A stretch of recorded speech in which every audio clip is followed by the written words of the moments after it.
Okay, guys, here I am tonight with a friend of mine, Jake Wayne, and you are in charge of ordering all of the tequila for Sobro Spirits and Broderpool. Yes. And that's a pretty awesome store, isn't it? Yeah, it's great. I love working there. My boss is a phenomenal man. He's owned that location for over 40 years. He's just a really cool guy to work for.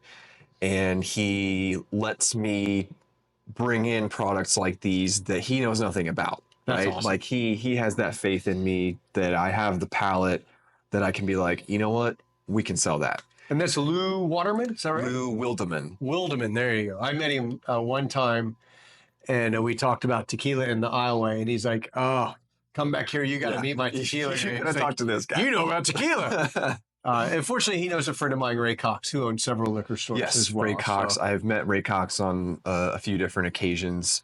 It seems like most of his time he spends in Florida, which good for him. Yeah, yeah. His business kind of runs itself at this point. And I love Ray. I love his liquor stores, but they do not have the tequila selection that you'll get at Sobro. So tell everybody where it's located. What's the address and where's Sobro? It's on 1721 East 52nd Street. We're located in between Keystone Avenue and College Avenue. Just kind of nestled in there. We're right next to a gas station. And yeah, a lot of people just drive by it. And we've been finding out more and more recently that more and more people come in the store and they're like, I've been driving by the store like years and I didn't know that you had this kind of selection in here. And I'll be coming back. And those are my favorite words to hear. Yeah, I had the same experience. Like, I went to another liquor store that was just down the road from you over on Keystone, where when Jim owned that store, I knew him very well. Right. And so I went there, and they have a nice selection of things, but it's still not the selection that you have. It's definitely a wine-driven store. It is a wine-driven store because it's a family. It's Khan's Fine Wines. Is that the name of the place? Right, exactly. Yeah, so their whole goal was wines, but I met the owner, and so I'd go. That's how far I would get to go to a liquor store. I was like a little 4 blocks away. Yeah. And one day I was on Facebook, and you posted that you had one of the anniversary Reposado Costco wines. Ooh, yeah. And which is up there. Yeah. And I thought, okay, I gotta go find out what this store's about. And then I drove over there and met Lou, and then he brought me back to you and picked up some tequila that day. And then I think another day I came back, and the guy that was teaching everybody about Siempre tequila really didn't know how to teach anybody about Siempre tequila, remember? So whenever you want someone to come in and talk about tequila, I know you do it very well. I would love to come in and do it with you. So. Well, you know oodles more than I do. I know the bare minimum to sound like I know what I'm talking about.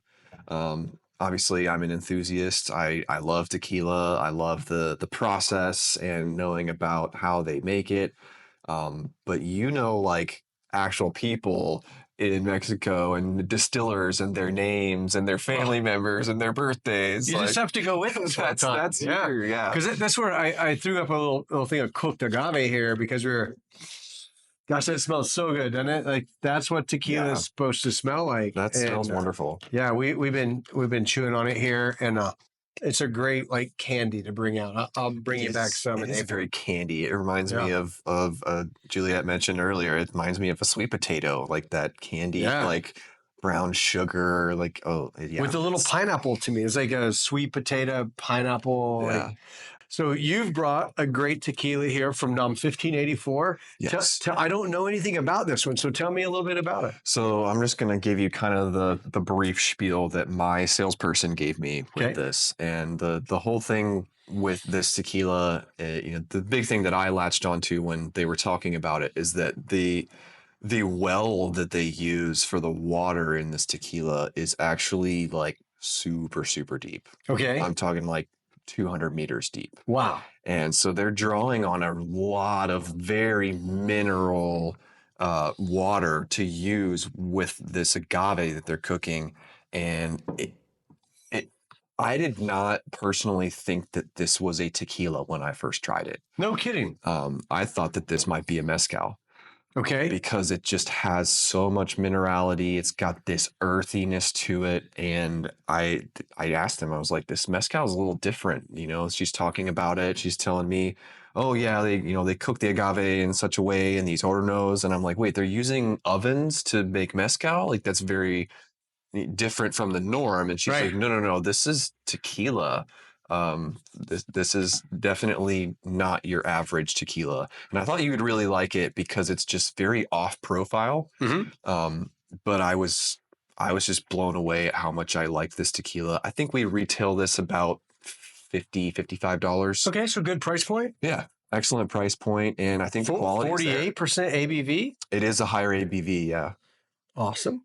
It's coming from Los Altos, so it's coming from the Highlands, and they are using single estate agaves, deep well water, like you mentioned, stainless steel tanks, 100% agave fermented without fibers, so no bagasse, just throwing it in there and fermenting. Stainless steel pots.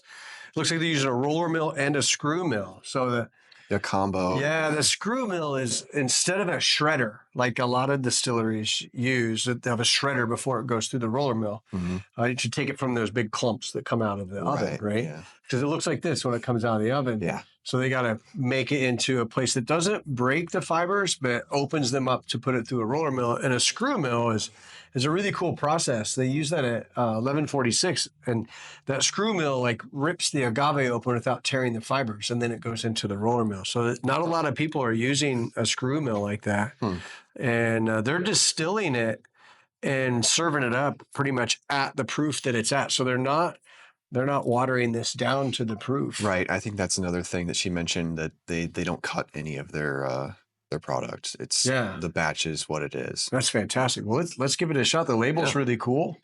Yeah, label. It's like simplistic. It's like an old mezcal label, really. It's very old. Very school. cool. I like it. I did my normal pour. I've learned to do what we're calling a micro pour. Yeah. Thank you. Yeah, I like the bottle. It's a great presentation. The logo in the back of the glass is really cool. And you can kind of tell that this is like, oh no, it's got a seam. It looks like blown glass. It does. It has all the little bubbles in it. Yeah. Which I like. It's a good detail. I'll zoom in on that. So let's give it a nose. Wow. That's it's different, right? It's really interesting. Yeah, I'm actually surprised that is. It's got a little smoke in it. It's almost like it smells more like a wood fired oven, right, versus a steam oven. Right. That's kind of why I thought it was a mezcal when I first went to nose it. But not the Band-Aidy. Yeah, no, not like that. No, it's not Vita. Lefroy. It's not Scotch either. There's a couple of mezcals to me. It's like just drinking a Lefroy, and I can't do like the deep Band-Aid flavor. No, I totally understand that. The iodine doesn't generally sit well with me, but after a few pours, you get into it, and after a few sips, you're kind of like, okay, I can look past the smoky Band-Aid flavor and just kind of appreciate this for the single malt that it is. Yeah, but that takes time. After like 7 Chivas Regal, maybe I can taste the Lefroy. Bring on the Chivas. Yeah, I gotta like dig into something that's gonna take all my flavor buds out. This is like borderline cheesy. Like it's got a malolactic to it. You've got a cooked agave to it, and you get the minerals right in the. It's super in mineral, the nose, super earthy. Cheers. Oh, sorry. Salud, my friend. Salud.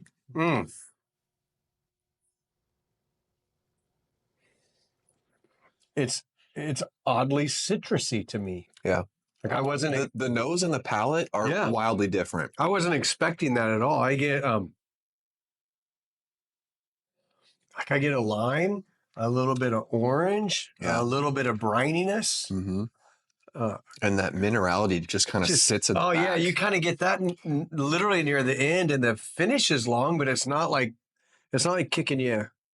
It's not like kicking you in the mouth. It's a nice, the light proof, finish. The proof being that high, 96 proof or whatever, it doesn't really drink that hot. No.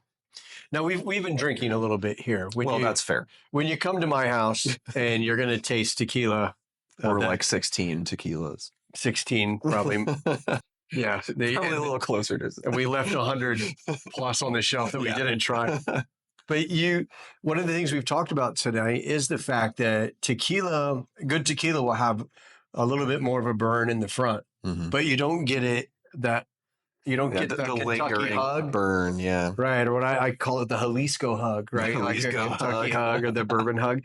You don't get that as much in good tequila. You get it in the front and then it dissipates. The hydrolysis hug. This is really good. It's fabulous. It's just I fell in love with it because it's just so off profile. Like I've never had a tequila that tasted quite like this. No, it's got a creaminess to it too. A great mouthfeel. Texture, yeah. Yeah, great. A lot of viscosity. You can see the legs on it. You can't, but I can. Maybe if I zoom in with that new camera, I think you might be able to see it. That's good. Thanks for bringing this, Jay.